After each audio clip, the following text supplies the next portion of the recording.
அவங்க தவறுனா ஒரு 1 ஹவர்ல மூச்சு வாங்கிக்கிட்டே இருந்தது. எங்க அம்மா பார்த்து தேம்பி தேம்பி அழுதுகிட்டே இருந்தாரு. அதுக்கப்புறம் அவருக்கும் 1 ஹவர்ல அவரும் தவறிட்டார்.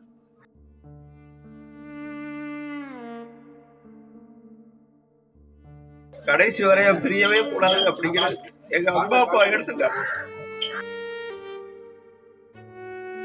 சங்கரன்கோவிலில் மனைவி இறந்த 1 மணி நேரத்தில் துக்கம் தாழாமல் கணவன் உயிரிழந்த சம்பவம் சோகத்தை ஏற்படுத்தியுள்ளது. தென்காசி மாவட்டம் சங்கரன்கோவில் அம்பேத்கர் நகர் பகுதியைச் சேர்ந்தவர் 80 வயதான சங்கர மகாலிங்கம் மற்றும் 75 வயதான சிவன் ஞானம்மாள்.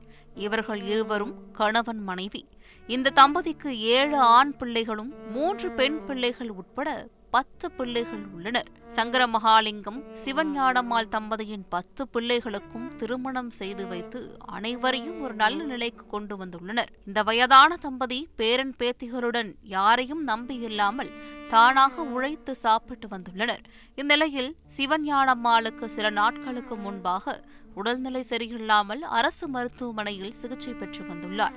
அப்போது சிகிச்சை முடிந்து வீட்டிற்கு வந்தவுடன் சிவஞானம்மாள் இறந்துள்ளார்.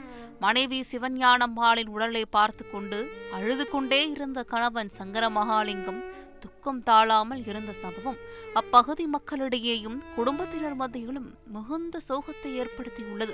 1 மணி நேரத்திலே அப்பாவும்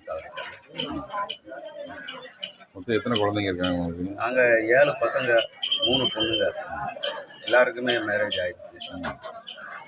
யாரும் நல்லா படிச்ச லெவலில் இருக்காங்க? படித்தவங்க என் தம்பி லாயர் பொருத்தம் படிச்சிருக்கான், இன்னொருத்தன் பிஹெச்டி முடிச்சிருக்கான், நான் ஏசி மெக்கானிக், இவர் எங்கள் அண்ணன் தான் இவர் தையல் மிஷின் மெக்கானிக், இன்னொருத்தர் 2 வீலர் மெக்கானிக். எல்லாரையும் நல்லா படிக்க வச்சுட்டாங்க. சொத்து சேர்க்கல, நல்லா எல்லாரையும் படிக்க வச்சுட்டாங்க. எல்லாரும் கல்யாணம் முடிஞ்சிருச்சு? எல்லாருமே திருமணம் முடிஞ்சு எல்லாருமே லோக்கலில் தான் இருக்கும். சொந்தமாக வீடு வாசல் அந்த மாதிரிலாம்? சொந்தமாக இருக்கிற வீடு தான் சொந்த வீடு. மற்ற நாங்கள் எல்லாருமே தனியாக பத்தி வீடு வாடகை அந்த மாதிரி தான் இருக்கும். உங்கள் பேர்? என் பேர் மணிமுத்து. ரொம்ப அன்பாக இருப்பாங்க. அதனால தான் என்னவோ தெரியல, இவ்வளவுக்கும் திருநெல்வேலி ஜிஹெச்சில் வந்து ட்ரீட்மெண்ட் பார்த்துக்கிட்டு இருந்தேன் எங்கள் அப்பாவுக்கு.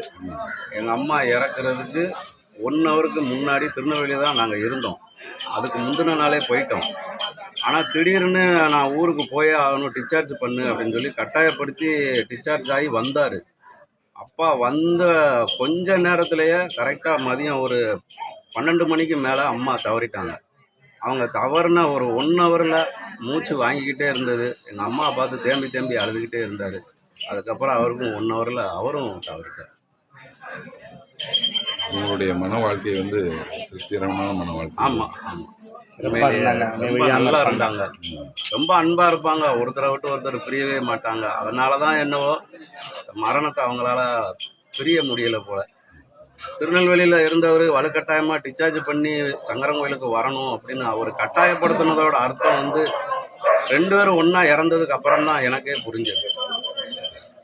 அவங்க வாழ்க்கை எங்களுக்கு எல்லாருக்குமே ஒரு எடுத்துக்காட்டு. கணவன் மனைவி எப்படி இருக்கணும், கடைசி வரைய பிரியவே கூடாது அப்படிங்கிறது எங்கள் அம்மா அப்பா எடுத்துக்காட்டு.